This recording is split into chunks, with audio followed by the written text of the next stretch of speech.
the lecture.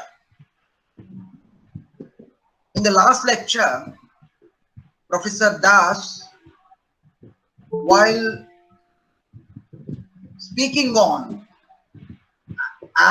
action, bondage, and liberation,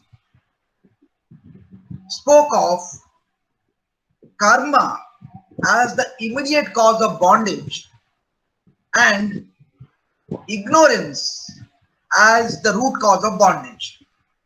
And we also talked of the path of liberation through knowledge. Though many systems of Indian philosophy try to say that knowledge liberates, but Professor Das was of the opinion that knowledge simply cannot liberate anybody.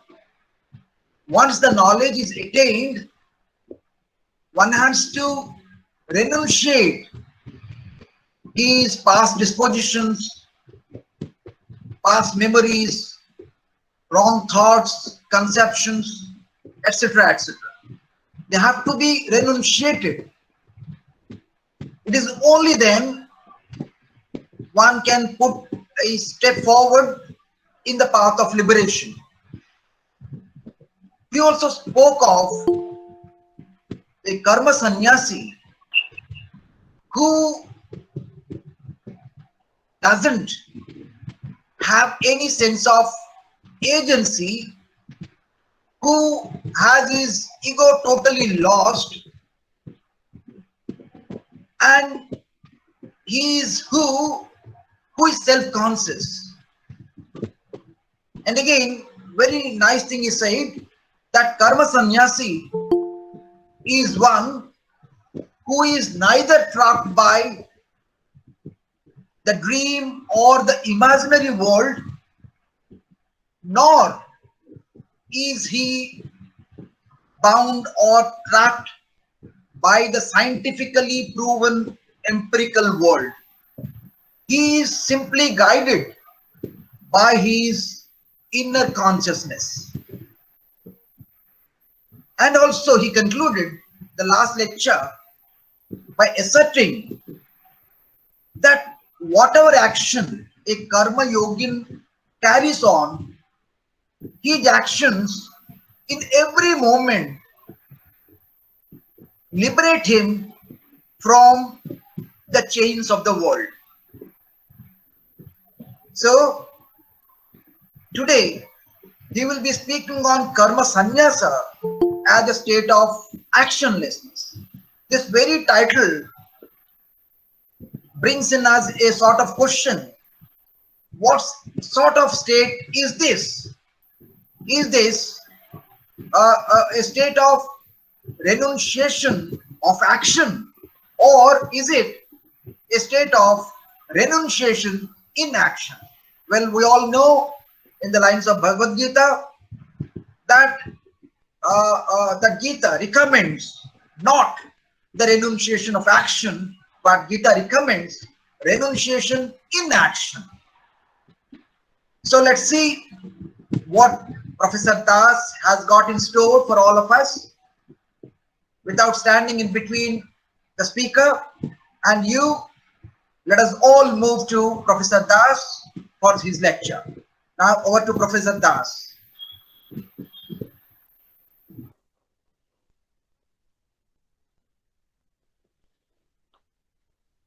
Am I audible, sir? Yes, sir, you are audible and visible. Thank you. Respected Dr. Rao, esteemed members of Wisdom Intellectual Forum TV, and very esteemed participants of the session, namaskar. Today we have a very beautiful topic, that is karma sannyas. We will discuss that. Generally, we think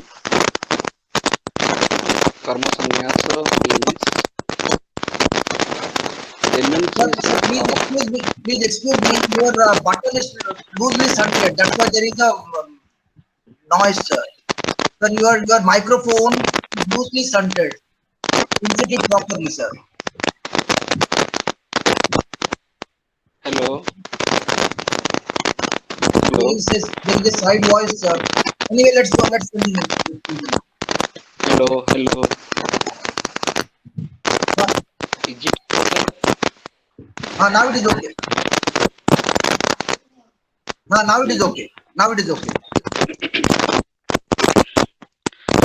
Generally, by common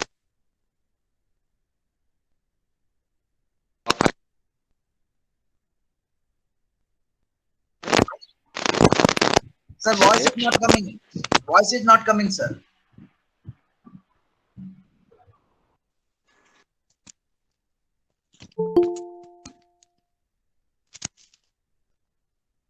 Hello, hello. Now clear, sir. Now clear. You are very much clear now.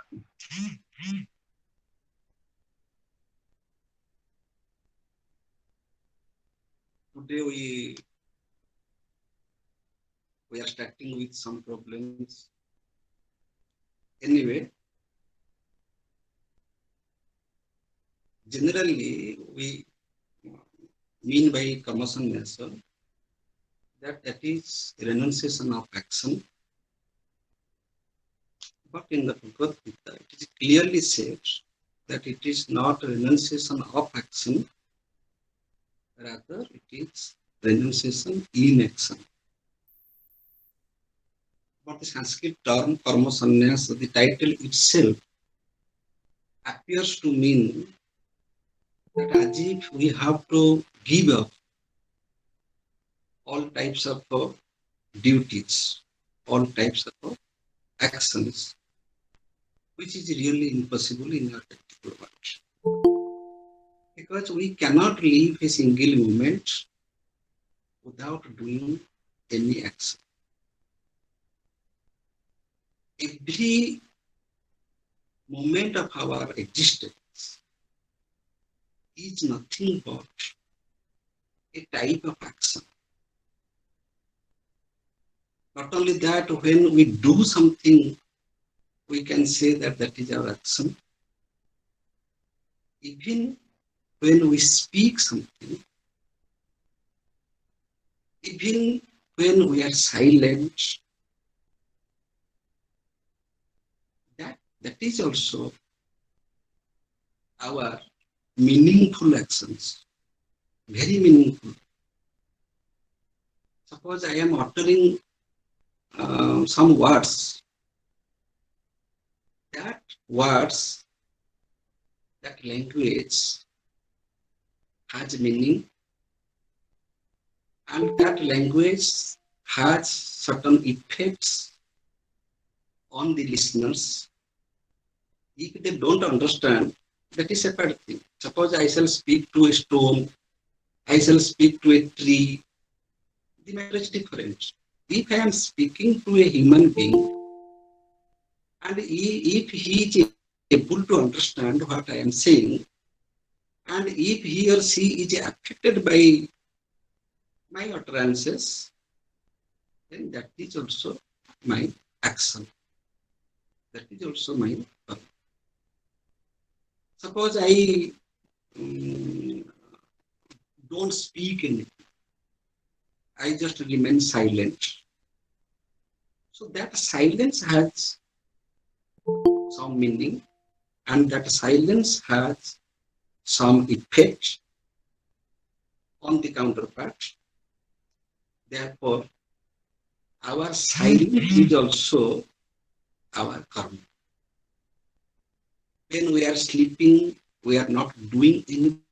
Not doing anything is also our karma. Taking rest is also karma. Speaking is karma, not speaking is also our karma. That means our very existence is not free from karma. It is just like this flame. I have taken this as an example that you see here, there is no break in the flow of this flame. This flame is a continuous process, and this flame will continue till it is backed by, it is supported by its material causes like the oil and wick. If there will be a break in between the flow of this flame, we cannot call it as a flame. Its continuity justifies that it is a flame. Similarly, when we are working, there is no break in our action A and action B. Action is a continuous process. We impose our mental impression, interpretation, likeness, dislikeness. We give our own conclusion, and we put an end somewhere to something, and we call that this is my action. But that is our imagination, that is our calculation. Action does not end at a point. It is a continuous process. As time is a continuous process, as flame is a continuous process, as evolution is a continuous process, similarly, our action is a continuous process like a flame.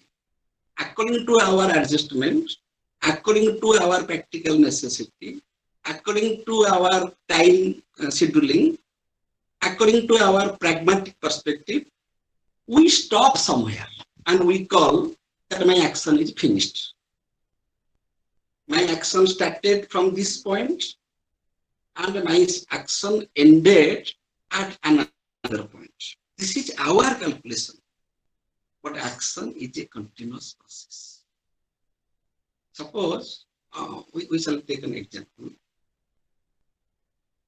Suppose we eat something. And so we say that when we start eating,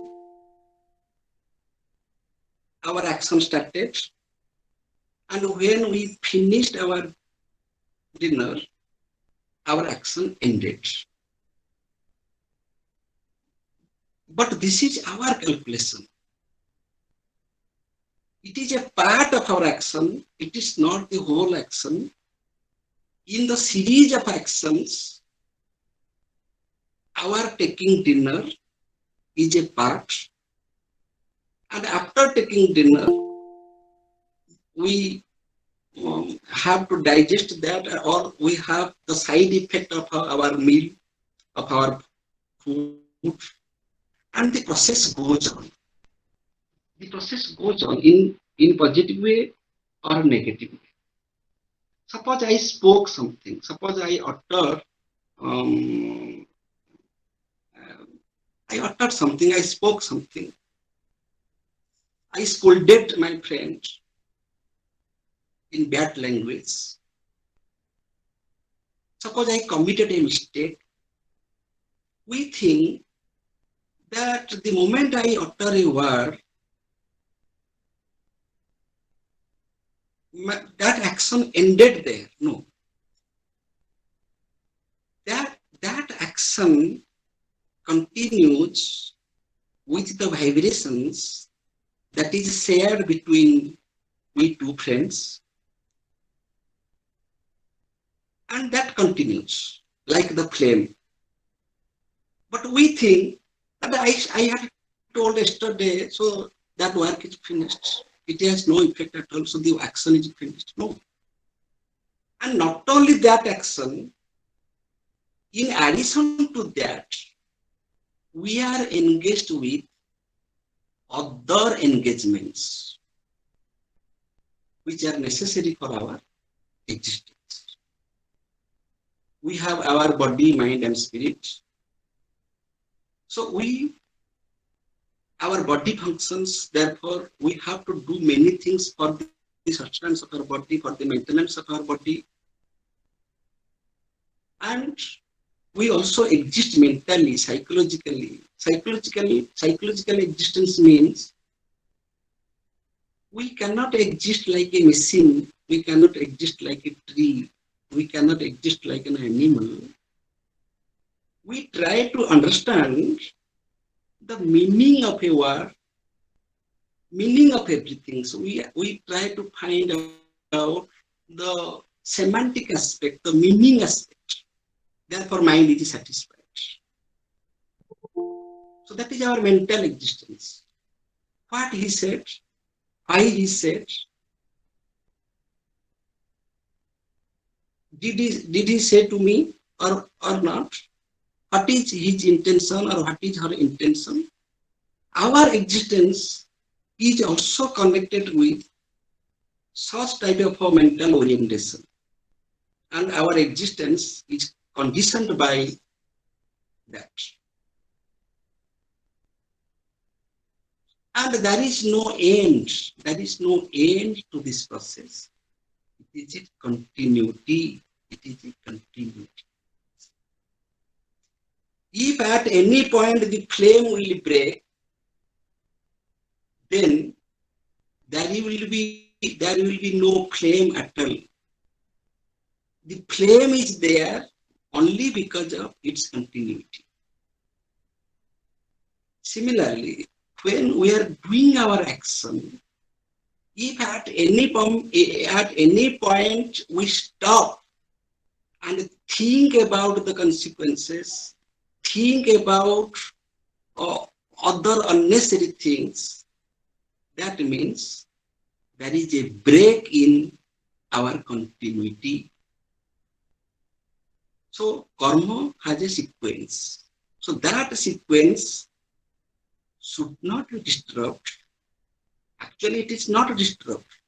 We disturb it by imposing our mental interference, our psychological, giving psychological suggestions. Our mind interferes. Our mind interferes in the natural flow of action. Suppose with this, so this flame is continuing.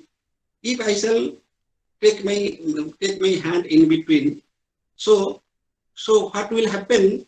It will burn my hand. It will burn my hand because I created a break, I created a gap, I tried to disturb the continuity of the flame. Similarly, when our mind disturbs the sequence of our karma, the continuity of our karma, we are disturbed by that. We are disturbed by our own disturbances. So karma sannyasa means we have to renunciate, we have to renounce, we have to give up the unnecessary bondage, the unnecessary obstacles, the unnecessary disturbing conditions while doing an action. Number one, we wrongly think, conclude, judge that this is the starting point and the ending point of my action. This is a very wrong assessment because action is a continuity. Action is a flow. Somewhere we stop and conclude that this was my action, but action is continuing. From the birth to death, there is only a continuity. We cannot say that this portion of a river is a river. If we say that, then that perception is wrong and that conception is also wrong. River is a continuity. River is a continuity. Similarly, our existence is a continuity. From the pragmatical standpoint, suppose now the question will come, if everything is a continuity, so how can we take a class for 45 minutes? How can we schedule our office time from 10 a.m. to 5 p.m.? So these are our pragmatic perspectives. From the practical perspective, for the practical purposes, as we have divided time, time is a continuity. There is no past, present, and future. It is not necessary to say that 1 year is 365 days or 1 month in 30 days. No, it's not. It is our division. We have divided the undivided time this way for our practical purposes. Similarly, we have divided the continuous flow of a karma into different types of divisions according to our practical necessity. Therefore, it is office hour, it is my personal time. We have divided this way. Similarly, brahmacharya, grahastha, vanaprastha, sannyasa. There are 4 ashramas. We have also divided the entire human life into 4 parts, and all divisions are man-made. Similarly, we have divided the continuous flow of karma into different individual karmas, and unnecessarily we are bound by that. Why do we? It's all right if we divide from the practical standpoint. That's all right, but we have to understand that this division is apparent. This division is not real. While dividing the undivided flow, the continuous flow, we impose our ego, our agency on that particular action. We impose our likeness and dislikeness on that particular person of action, and we suffer from that. But that is not the whole thing. That is not the whole action. And our involvement is not complete. It is also not assessed properly. This assessment is not proper because our assessment of a karma is not complete. Therefore, we suffer from our own ignorance. We mistake the totality, we mistake the whole as the part. Therefore, in Sankhya Yoga system, there are 2 options. One is Sankhya, that is knowledge, and the other is Yoga, that is karma. We are bound by these 2, by karma and by yoga, by karma and our jnana, and we are also liberated by these 2, by karma and Sankhya, knowledge. When we think of renunciation of action, that we should have to renunciate, or we should have to give up certain action. This is practice. This is practical. That yes, there is an assignment, there is an action, and I have to give up my agency, and the consequences practically. So far as the action is concerned, this is karma. This is karma yoga. But without doing that, by knowledge, conceptually, we can renunciate, we can give up the sense of agency and the consequences of the same action. Here, there are 2 points. One is karma, the other is jnana. Those who are not knowledgeable, those who have done much sadhana, practice, those who don't have spiritual sadhana, spiritual practice, they will practice this karma sannyasa in practical mode of doing. Suppose now I am speaking.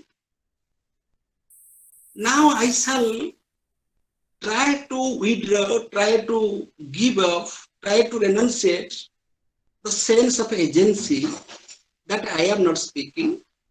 This is a course of action, and I can give up the consequences too. Consequences means whether the audience will appreciate me or not, whether audience are listening to me or not. These are all the consequences. So while speaking, I should not be worried about my agency, that I am speaking. If I shall do that, then my job will be affected as it was affected in the case of Arjuna. So that is the sacrifice of agency while doing an action in the practical field. The battlefield was the practical field for Arjuna. Everybody was ready to fight, and Arjuna felt reluctant to fight. So that was a very practical situation. So a common man is baffled, is confused in the practical situation. Therefore, he tries to practice this sadhana of karma sannyasa, initially withdrawing himself from the action. From small actions we can practice it, that I am doing something and I shall withdraw, I shall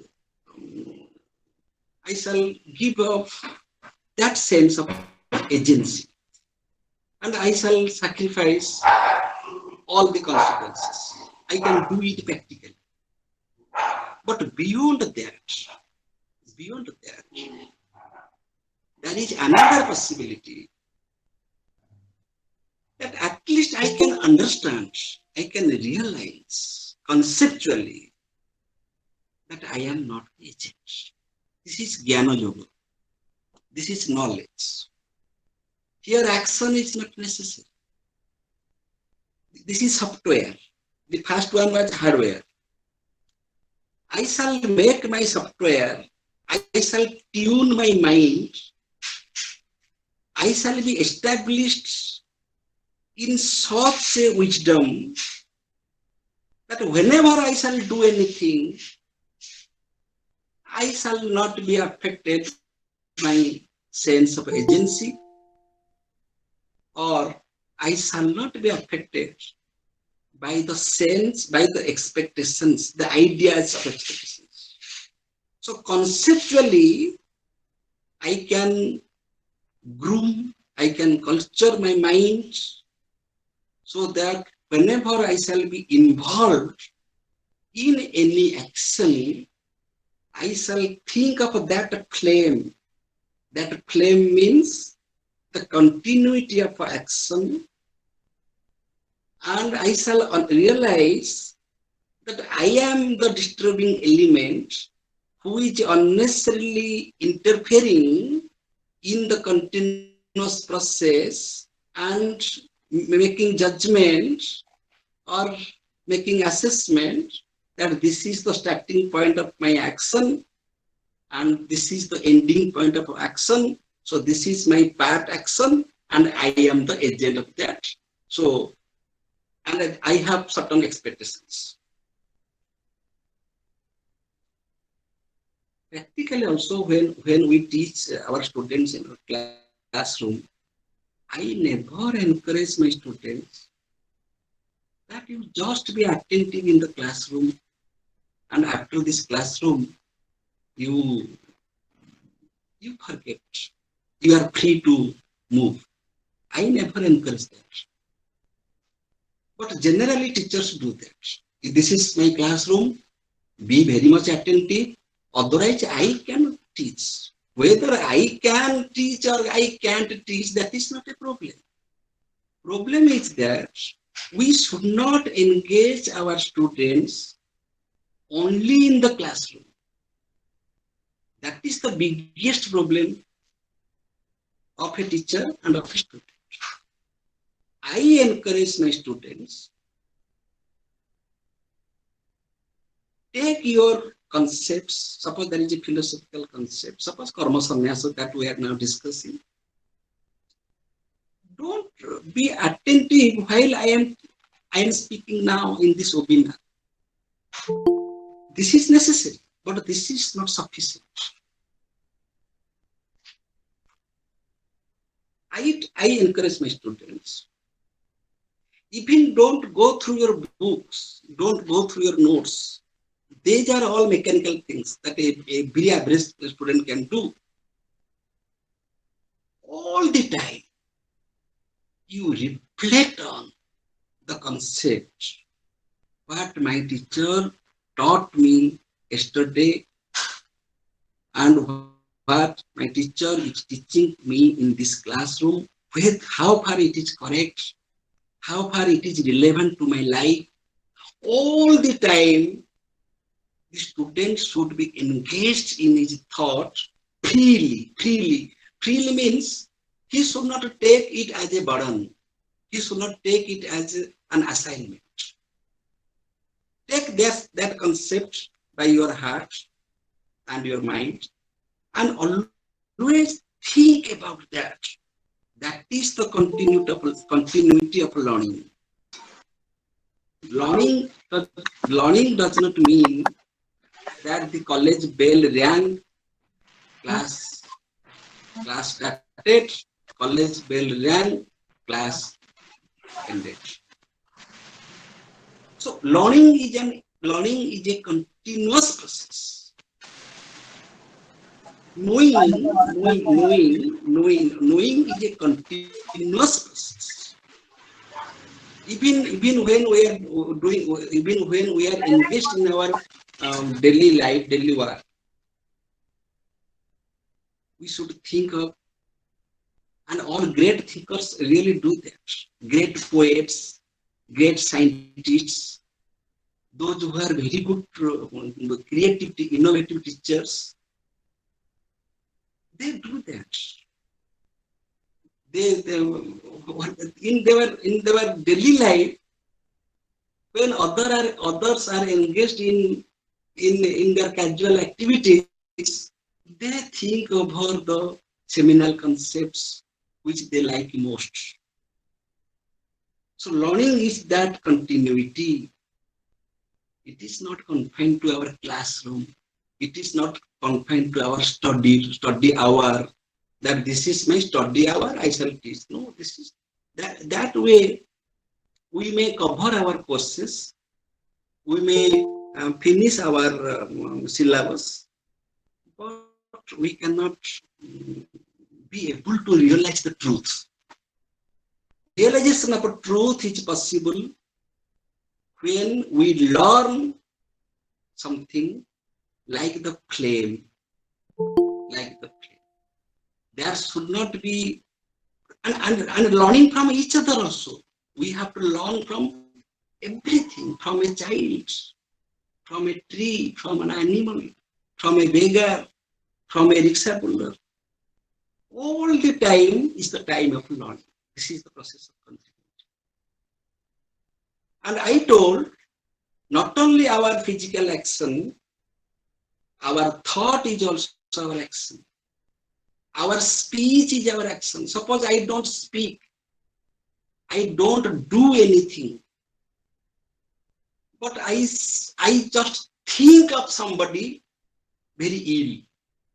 I think ill of somebody, which is not verifiable, which is not seen, nobody can notice it. It is my personal thought, and I am free to think, but that is also my action because it has its own effect, and definitely I will suffer from that. So my action may not affect anybody, my speech may not affect anybody, my thought may not affect anybody, but my thought, my speech, and my action will disturb myself first. Similarly, if there is liberation, if there is a word for liberation, it is not that we shall get liberation after our death. Liberation means how far we are free from our own conditionings, own bondage. Nobody can witness it, nobody can see it, nobody can verify it. In that sense, 90-80% personalities that we see around us, with whom we are living, they are hypocrites. Hypocrites means we behave in one way, we manifest in one way, but personally we think something else.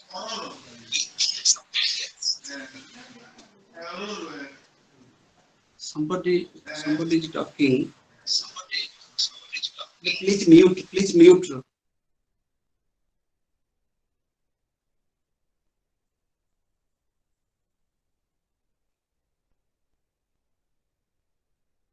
Okay.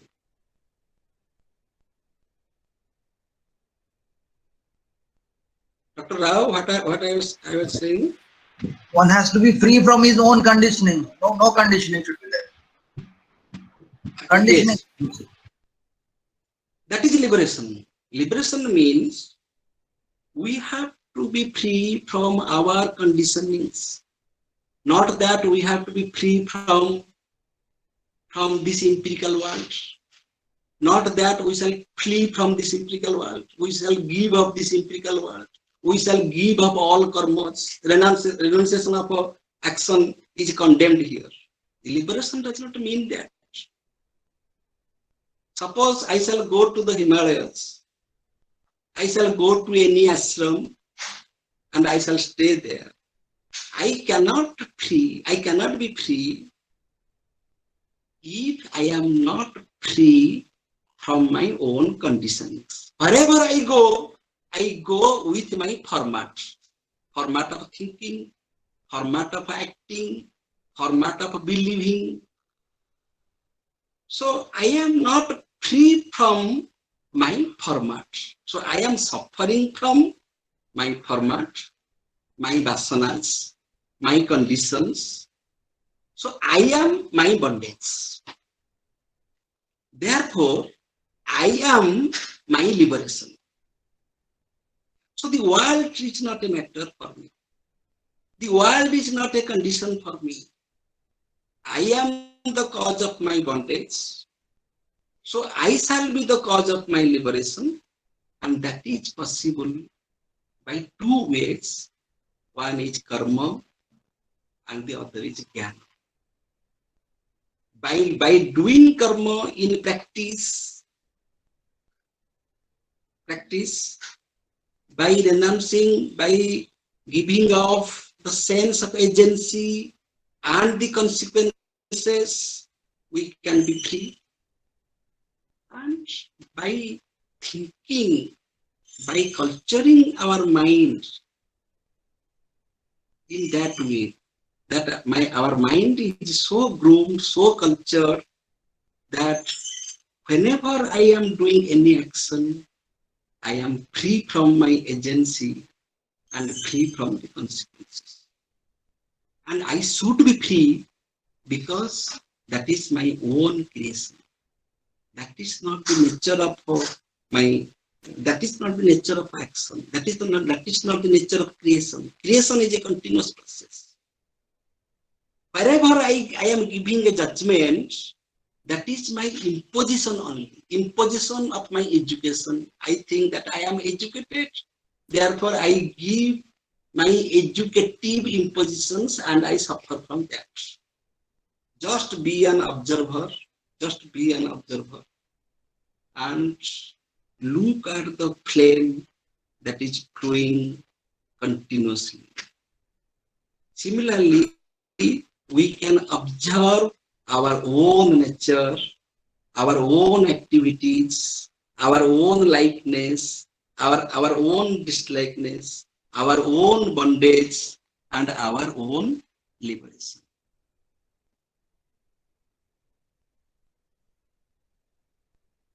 I shall give an example.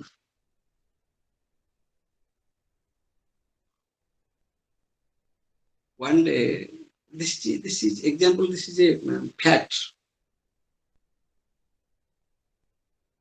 One day,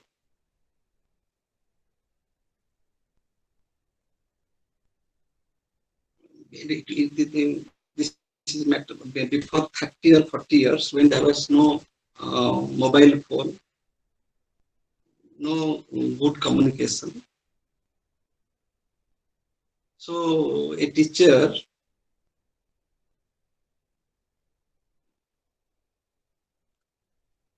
he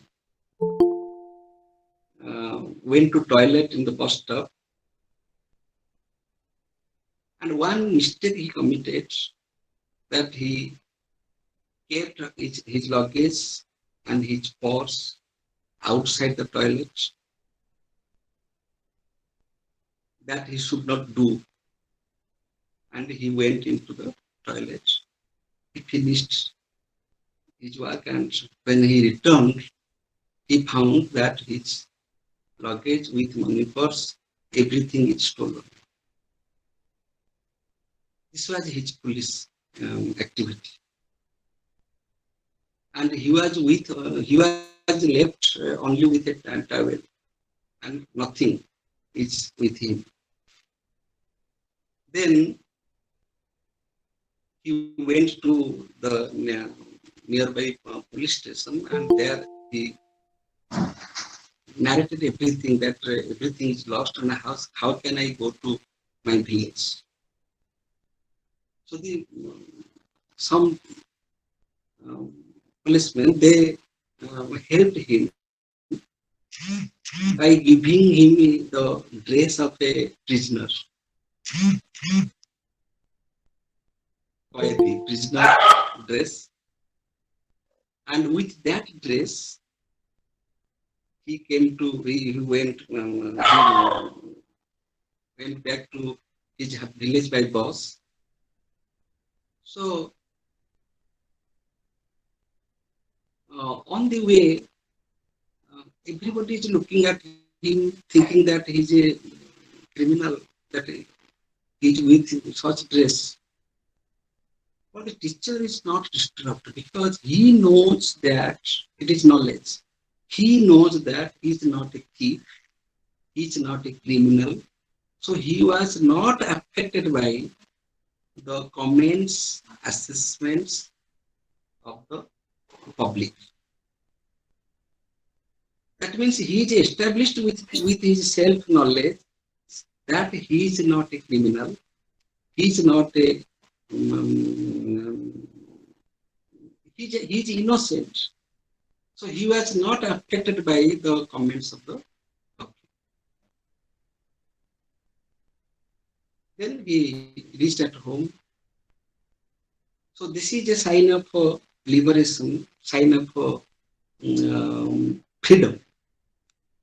So generally here we can say, though he is with the dress of a prisoner, but he is not so. and he knows that he is not a prisoner. So whatever may be the judgment of public. But when he reached at home, the whole life he concluded, he established one conclusion. I shall not tell the place where this happened. He blamed that place, that all people belonging that place are bad, are thieves. So here there are two things. That as he knows that he is not a thief, he is not a prisoner, so he was not affected by the comments of the public. But he is conditioned by his own conditionings that all people of that area, that place are bad. Where he does not know who has stolen his luggage. The person who has stolen may not belong to that place. But this wrong idea was nurtured in his mind the whole life. That means our liberation is our own making, and our bondage is also our own making. Therefore, self-knowledge is the only way to make ourselves free from all types of bondage. Self-knowledge means, who am I? Who am I? Am I this body? Am I my mind? Am I my intellect? Am I my ego? Who am I? If I am conscious that this is my body, it is proved that I am not this body. If I am conscious that, if I am conscious that I am not this, I am not my mind, that means I am beyond my mind. So whenever we are conscious of something, that proves that we are beyond that. Whenever we are conscious that whenever we are conscious of something, proves that we are beyond that reality. If I am conscious of my body, it is proved that I am beyond my body. If I am conscious of my thinking, it is proved that I am beyond my thinking. If I am conscious of my intellect, it is also proved that I am beyond my intellect. So we suffer because of our false knowledge, because of our false imposition of our ego, because of our ignorance. I told that ignorance is the root cause of all suffering. Because of that ignorance, we create wrong rationales, we create our own works. And on the other way, knowledge is the root cause of liberation. Which type of knowledge? Not the empirical knowledge, it is the knowledge of the self. Because empirical knowledge is the relative knowledge. By relative knowledge, we cannot understand the truth. By relative knowledge, we cannot transcend beyond. We cannot go beyond. So only by the pure knowledge, the highest knowledge, the self-knowledge, we can separate my ego from the continuity of action, the flame of action. Because of my ego, I falsely identify myself with different objects, with different activities, and with different involvements. So karma sannyasa does not mean nothing. Karma sannyasa means detached involvement. Detached involvement. Involvement is necessary. Without involvement, we cannot do anything. And karma does not mean only doing something. Whenever we think, we are also involved. Whenever we speak, we are also involved. There are many types of involvements, but we should not be trapped by any involvement. We should develop the attitude of a detached involvement, and that detached involvement is the attitude of a sannyasi. A sannyasi is not a person who renounce everything, will leave the world and try to ashram or Himalayas. No, we have to live in this world because that is a time. We cannot renunciate anything which does not belong to us. We can give up something that belongs to us. So we can enunciate action if we perform action. So therefore we have to perform our action, and that performance should be according to the flow, according to the continuity, not according to our mental interference, not according to our mental imposition. How is it possible? Here comes the meditation that we shall discuss in the next session, mind and meditation. That it is possible when we can be able to meditate our mind. That our mind has been distracted. Our mind is the cause of our bondage, and our mind is the cause of our liberation. Therefore, we have to discipline our mind. Therefore, we have to concentrate on the activities of our mind. That our mind should be focused. Mind should be focused. So there is a difference between meditation and meditative. It is not good that we shall do meditation in the evening and in the morning and the evening. No, our mind should be meditative all the time. That means our mind should be disciplined, should be guided, should be tuned with the outer world. So that would not be any scope for action. The mind will be distracted. Arjuna was confused in the battlefield because of this problem. Arjuna's mind was disturbed because Arjuna has lost the equipoise, the tranquility, the evenness of his mind. Therefore, he was disturbed. Therefore, he forgot what is dharma and what is adharma. Therefore, he forgot the space, time, and person and circumstances. What to do and what not to do.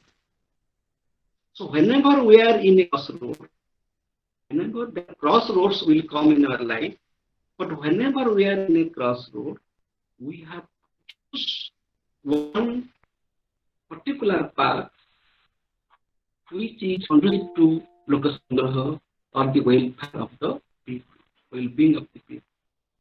So by selfless action, we can practice karma sannyas.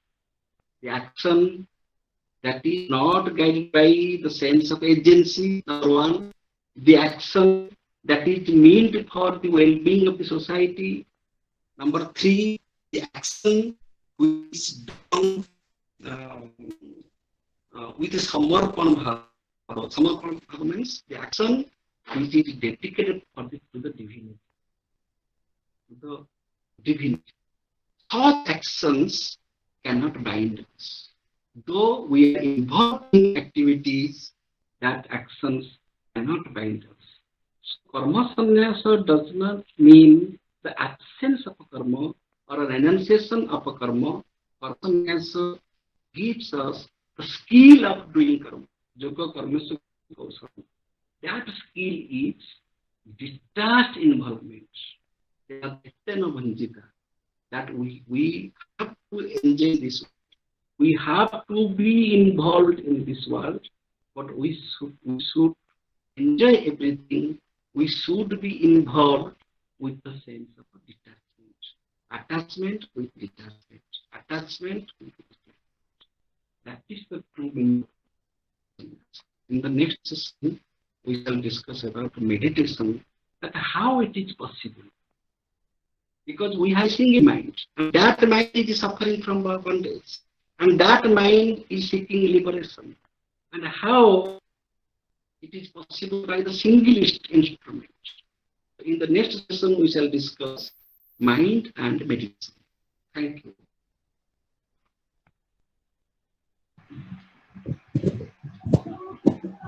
Thank you very much, Professor Das, for yet another nice lecture in this Bhagavad Gita series. Well, it is time for interaction. Well, I don't see any question in the chat box, but if anybody is interested, they can unmute and ask. Or if they are interested, they can post their question in the chat box. Still, you can do that. Or if somebody wants to ask something, they directly can unmute themselves and ask. I'm not asking anybody, but if anybody wants to ask any question, they are welcome. Well, I'll wait for 10-20 seconds, or then we'll move to the other part. Well, I don't think there would be any question in the sense that this lecture was so clear, so precise, and every stage Professor Das has provided with very good examples. So that's how this lecture is so precise and clear. I don't see any problem that would be there in anybody's mind. So, well, there are no questions. Now, let us move to the final synopsis of this entire lecture, the way I try to understand it. Professor Das, carrying on from, well, I see somebody saying something. No, it's just a compliment to Professor Das for a good lecture by Ramani Misra. Okay, anyway. Now, taking the message from the last class, he tried to assert in the very beginning itself that life is a continuous flow. Every moment of existence is action. We cannot think of any moment in our life which we call as action free.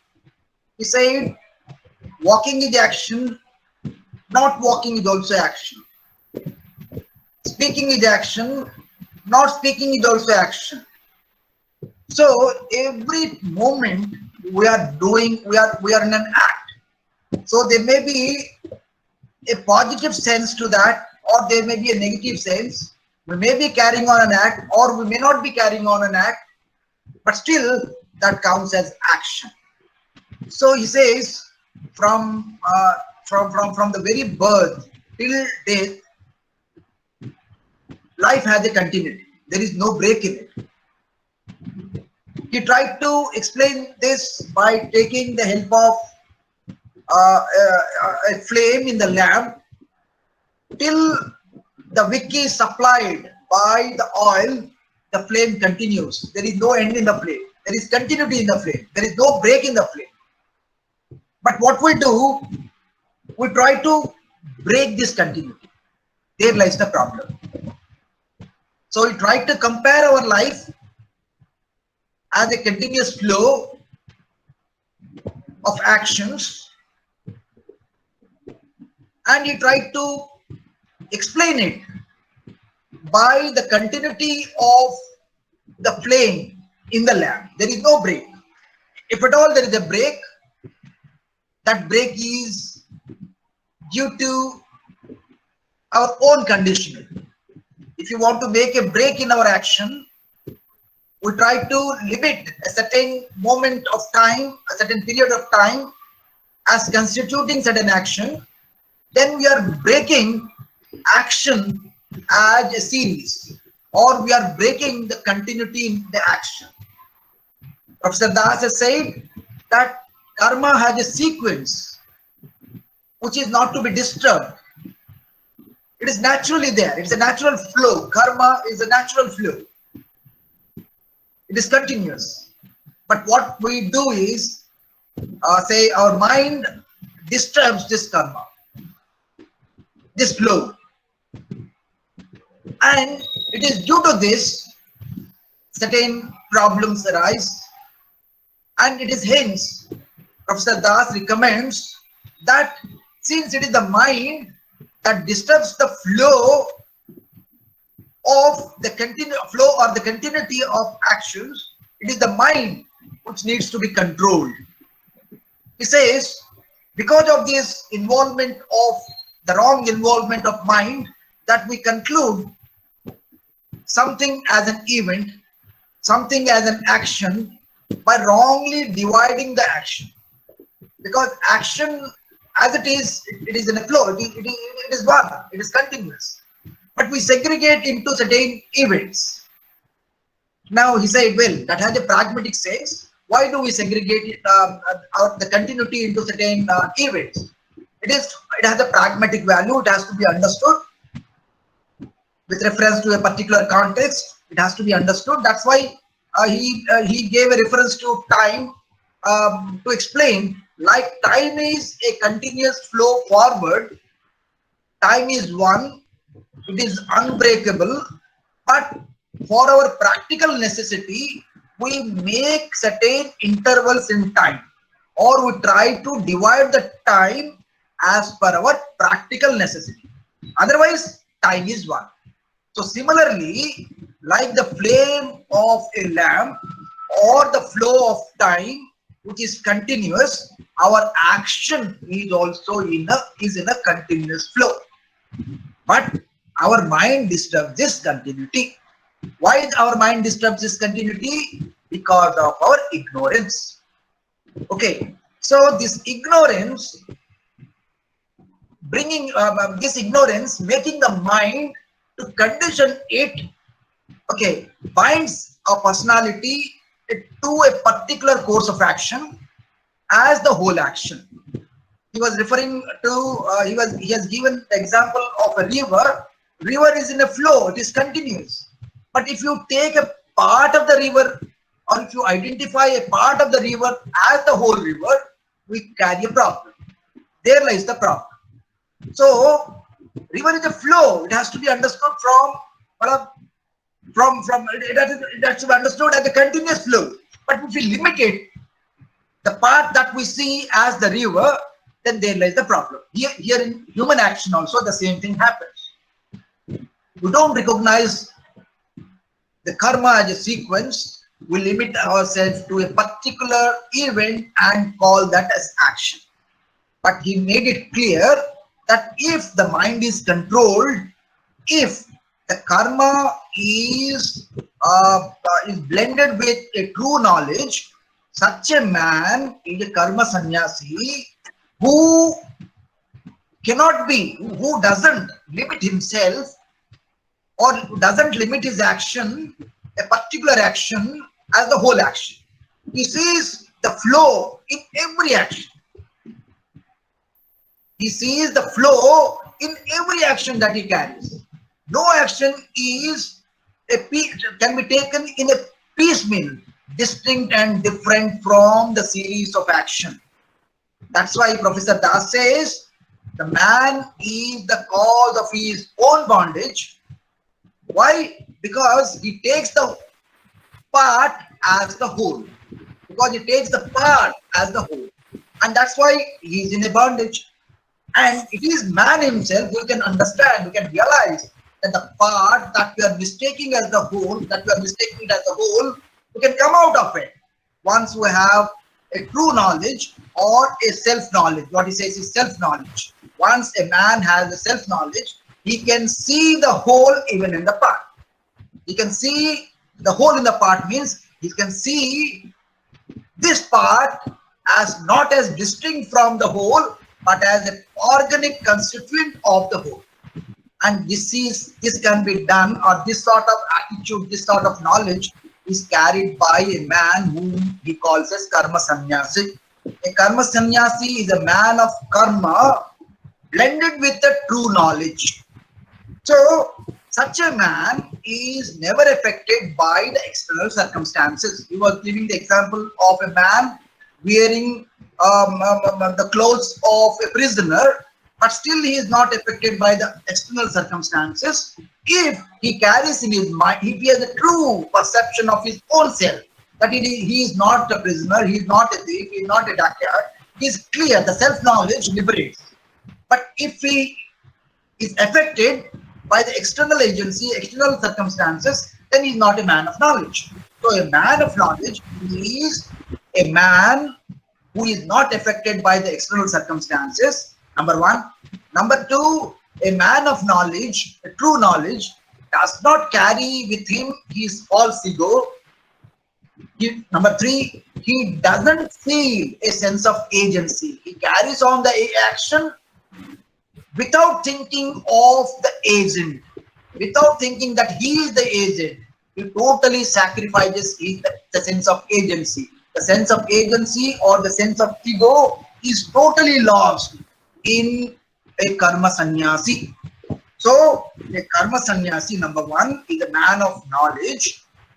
Having that knowledge, he makes a renunciation of all past dispositions, of all bad actions, of all bad thoughts, of all bad memories, and shapes his actions in such a manner that every moment of his life, whatever he carries on, whatever he does, liberates him every moment.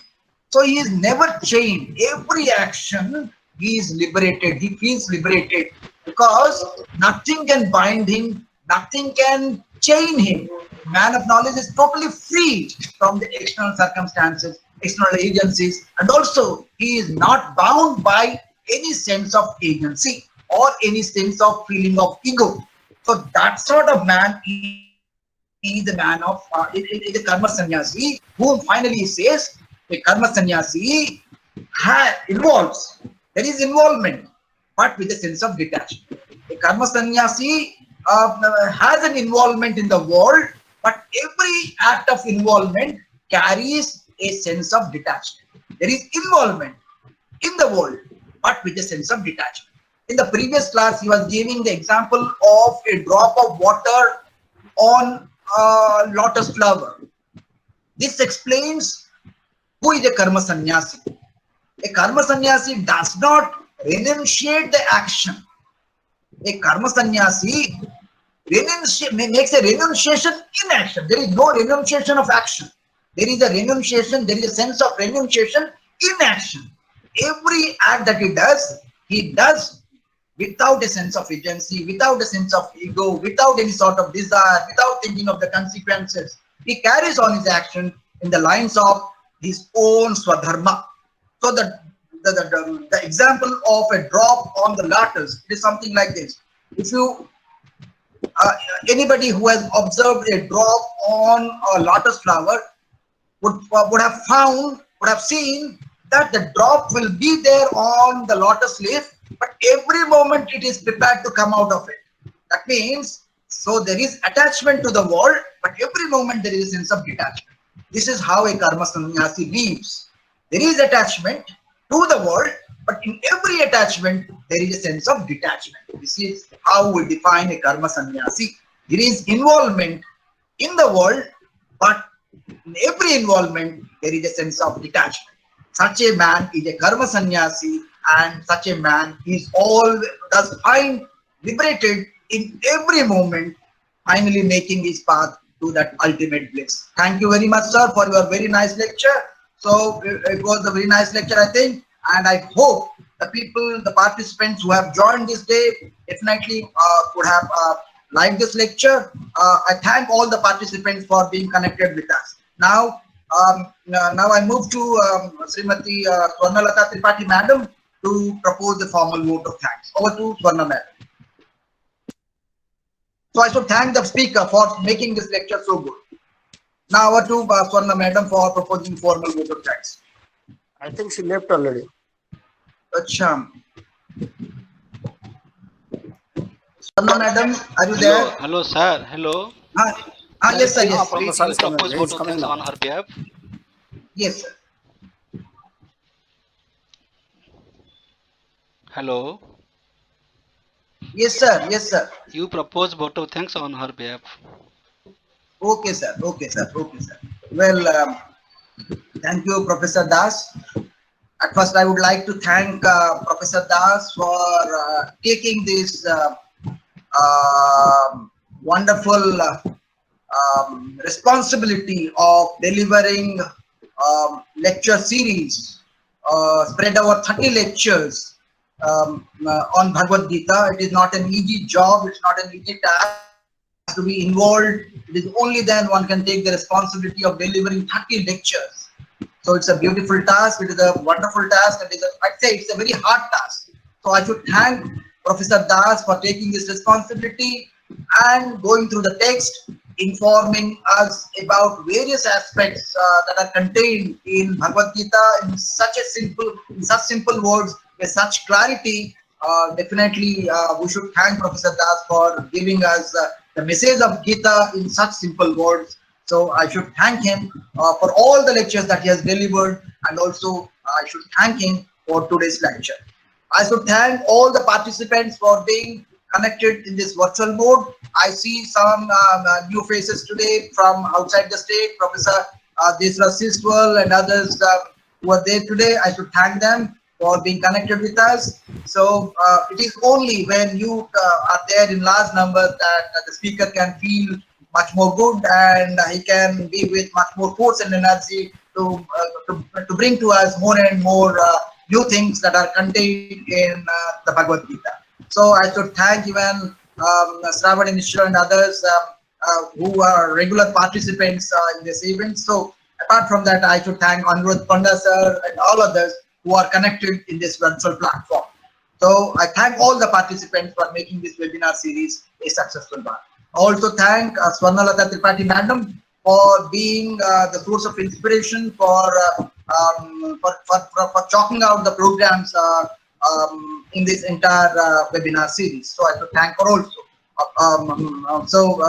With this, I once again thank everybody connected on this virtual platform for making this webinar series so successful. Thank you all, and I wish all of you to be connected the forthcoming Saturday for yet another beautiful lecture by Professor Das. Thank you all. Now the meeting is closed.